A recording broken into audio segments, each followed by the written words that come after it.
А вы знаете, как сделать вашу скатерть самобранкой? Есть какая-то особая магия в вечерах, когда вся семья собирается за столом, накрытым красивой и тяжелой скатертью.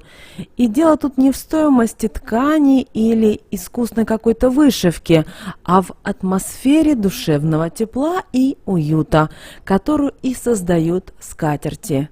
Ведь скатерть не только изысканное украшение нашего дома, но и старинный оберег. Скатерти люди используют с давних часов, и все это время они считались символами достатка и благополучия.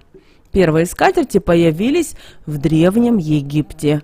Их ткали изо льна и хлопка, украшая тонкой вышивкой. Еще до наступления нашей эры скатерти повсеместно использовались в странах Средиземноморья. В Древнем Риме за пустым без скатерти столом ели разве что рабы или достаточно бедные люди.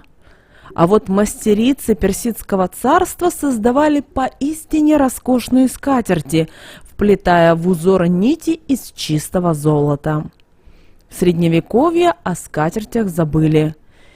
Пиры устраивались на огромных съемных столешницах, которые после трапезы просто убирались под стенку. Какие уж тут скатерти, когда мясо подавалось к столу прямо на больших ломтях хлеба. Так продолжалось несколько веков, прежде чем скатерть воскресла в эпоху Ренессанса.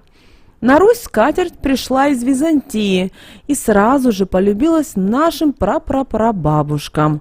Наши предки считали, что питаться с непокрытого стола – это значит вызывать неуважение к божественному дару, к пище.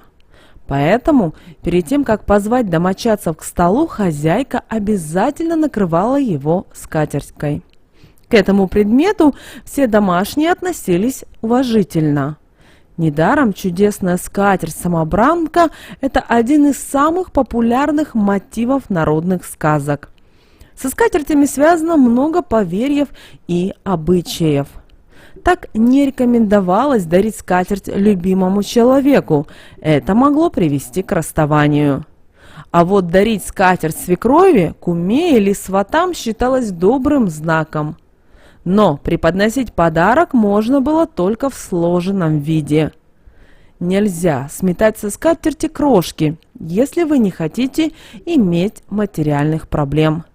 Но если встряхнуть скатерть на улице после ухода гостей, то вы таким образом натрясете себе денег и вытрясете закравшуюся в дом зависть. Также скатерти не принято зашивать. Если дырочка маленькая, ее просто прикрывают посудой, а если большая, скатертью больше не пользуются. Интересно, что старые скатерти нельзя выбрасывать в мусор, нельзя рвать или резать на полоски.